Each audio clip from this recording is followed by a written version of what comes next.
안녕하십니까. 자각손의 자가 인사드립니다. 자, 이번 시간의 강의 주제는 사람은 바뀌기가 어려운데 왜 그럴까?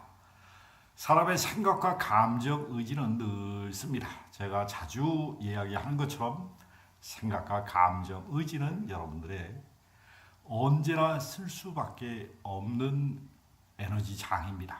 그러나 그 생각, 뿌리 생각이 무엇일까요? 생각은 늘 따라듭니다. 생각은 두려움에서 한 생각과 사랑에서 한 생각을 출발하게 됩니다. 그러나 생각은 뿌리 깊은 두려움에서 자기 생존 모드를 유지하려고 합니다. 우리는 주변에 잘 보십시오. 위험이 없습니다. 잘 먹고 잘 삽니다. 그리고 하는 일도 열심히 하는 사람이 너무나 많습니다. 그리고 주변에 안락한 생활을 하시는 분도 꽤 많습니다. 그러나 마음이 편안한 사람이 드문다는 것입니다. 마음은 생각과 감정, 의지입니다. 근데 생각이 편안하려면 내가 두려움이 없어야 됩니다. 두려움이 있는 사람들은 생각이 편할 수가 없습니다. 두려움은 바라보는 관점에 따라서 생깁니다. 이 세상이 살기 편하고 안락하다고 내가 생존에 지장이 없다고 무의식이 받아들이면 우리는 열심히 살면서 행복을 많이 느낍니다. 그러나 두려움 있는 믿음이 강하신 분들은 돈이 많고 집이 넓어도 좋은 차를 차도 하는 일이 잘 돼도 내가 호의호식하고 이쁜 아가씨와 이쁜 여자와 연애를 하거나 결혼 생활을 해도 늘 한 구석에 마음이 허전함을 달랠 길이 없습니다. 왜 그럴까요? 이분은 무의식적으로 두려움에 희인한 삶을 산다는 것입니다. 우리가 마음 공부를 한다는 것은 두려움을 결론은 이해하고 두려움을 놓는다는 것을 이야기합니다. 두려움은 여러분들의 영적인 분리감, 하나님으로부터 떨어져 나왔다는 의식과 그리고 생존에 대한 삶에 대한 두려움으로 끊임없이 시달리는 무의식의 설정입니다. 무의식은 과거로부터 기인한 생각의 습관인데 이 생각의 습관의 뿌리가 두려움을 바탕으로 한 생각과 사랑을 바탕으로 한 생각에서 출발하는데 그 원인이 있습니다. 그런데 사람을 가르쳐보고 사람을 수행을 열심히 해도 변하지 않는 사람들이 많이 있습니다. 이런 분들은 하나같이 두려움의 고정관념이 강하신 분들입니다. 이런 분들은 가슴이 잘 열리는데 시간이 많이 걸립니다. 남보다 많이 걸리고 두려움으로 경험하는 게 너무나 커서 생존 본능으로 자기 가슴을 닫아갑니다. 늘 불안과 초조로 의심과 두려움으로 평생을 살아도 아무리 큰 부자나 아무리 큰 권력을 가져도 만족한 삶을 살 수 없다는 것이 두려움의 삶입니다. 사람이 왜 변하지 않을까요?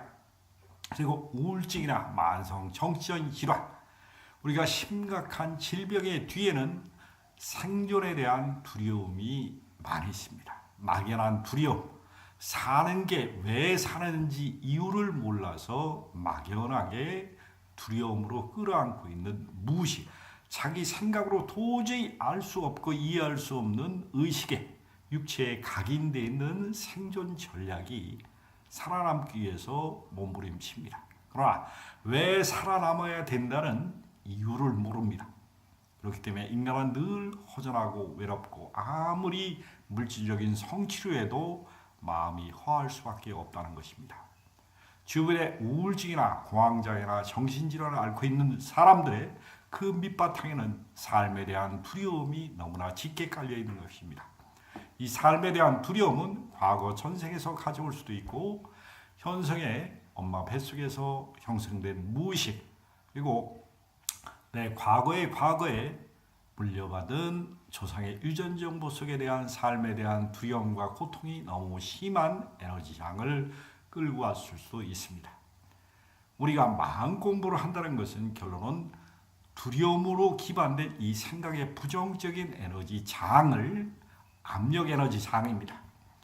우리가 노여움과 부러움과 서러움과 두려움의 에너지 장이 압력으로 많이 몸에 쌓아놓습니다. 이러면 압력 지수가 높으면 높을수록 현실은 왜곡돼서 두려움과 의심으로 끊임없이 창조합니다.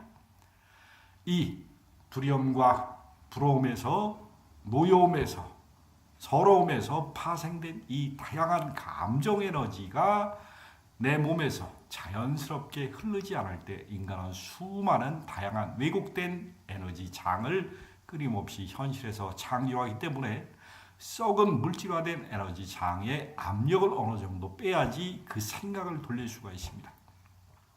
불가에서 빙이나 천도제나 우울증, 공황장애 다양한 영적인 질환을 치료하는 에너지 장은 결론은 한과 집착으로 물질화된 썩은 몸에 육신화된 의식의 일부분으로 남아있는 에너지 장이 빙이나 영가장애나 우울증이나 공황장애나 다양한 질병의 아주 기초 단서가 튼튼하다는 것입니다. 만성 우울증은 만성적인 서러움이 누적돼서 가슴을 옥죄이고 뇌의 시냅스를 옥죄입니다. 이런 분들은 우울한 감정을 배설을 해야지 됩니다. 울어야 병이 낫습니다. 그러나 인간의 무의식 속에 울지 말라고 문화 속에 길들여지고 억압된 문화, 그리고 약물을 써서 신경을 계속 억누르는 에너지 장을 써가지고는 이건 억제만 하지 궁극적인 치유가 될 수가 없습니다. 그래서 인간은 내면의 병을 치유하기 전에 자기 감정을 소화 흡수할 수 있는 배설의 문화, 감정을 솔직해서 표현하고 감정을 서로 소통할 수 있는 문화가 양성되어야 됩니다. 우리는 이런 다양한 정적인 문화나 수행의 문화의 궁극적인 것은 생각과 감정, 의지를 조화, 균형의 자리에서 자기를 쓸 수 있는 경영 능력을 기르는 것입니다. 마음의 경영 능력은 누가 해줄 수가 없고 오직 본인 자신밖에 할 수 없다는 것을 이 우주 어디 가도 똑같습니다. 우리는 하나님의 피조물이면서 하나님의 창조의 작품입니다. 그리고 내 안에 신성이 있고 하나님의 그대로 에너지 장이 녹아져 있습니다. 그것을 드러낼 수 있는 것은 여러분들의 마음 파동의 중심에 섰을 때만 가능합니다. 마음은 늘 출렁입니다. 긍정과 부정을 늘 선택하게 되어 있습니다. 부정을 써가지고 우리가 얻는 게 삶의 고통과 질병과 끊임없는 시행착오고, 긍정을 쓸 수 있을 때 온화함과 부드러움과 조화와 평화를 써서 삶의 기쁨을 만들어갈 수 있다는 사실입니다. 누구나 시행착오를 겪습니다. 그런데 시행착오를 덜 겪을 수 있는 방법은 여러분들의 가슴을 깊게 여는 것입니다. 우리는 심장이, 감정이 쪼그라들면 쪼그라들수록 우리는 심장이 위축되고 뇌가 위축됩니다. 제가 쓰는 파동교감술은 심장을 진동시켜서 뇌 위축된 부분과 심장의 오장육부의 신경계에 위축된 부분을 피는 것을 말하는 것입니다. 우리는 진동주파수가 간에 맞는 진동주파수, 오장육부에 맞는 진동주파수, 신경계에 맞는 진동주파수에 따라서 사람마다 편차가 있습니다. 진동하는 에너지 장에 편차가 있다는 것을 말씀드립니다. 이 편차의 진동주파수를 맞추면은 여러분들은 스스로 깨어납니다. 그리고 부정을 터치를 합니다. 부정이 물질화된 에너지 장벽이 깨지면은 인간은 궁극적으로는 긍정적인 힘을 갖게 됩니다. 첫째도 둘째도 두려움을 잘 이해하시고 아시고 두려움이 인간의 친구라는 것을 받아들이십시오. 그리고 두려움 없이 성장할 수 없습니다. 두려움은 우리가 쓰는 영적인 도구면서 물리세계의 생존의 도구일 뿐이지 나의 위협 대상이 될 수 없습니다. 공포로 느끼는 두려움은 삶의 제약이 너무나 큽니다. 자, 두려움이 심해지면 공포가 찾아오고, 공포가 찾아오면 심장이 오그라들고 뇌가 위축되고 생존에 대한 측면서로 죽고 사는 문제에 시달립니다. 마음을 크게 쓰느냐 작게 쓰느냐는 여러분들의 두려움을 극복하는 문제입니다. 두려움은 우리가 극복할 수 있는 것입니다. 두려움을 이해했을 때 두려움은 다가옵니다. 그리고 마음의 평화를 이룰 수가 있다는 사실.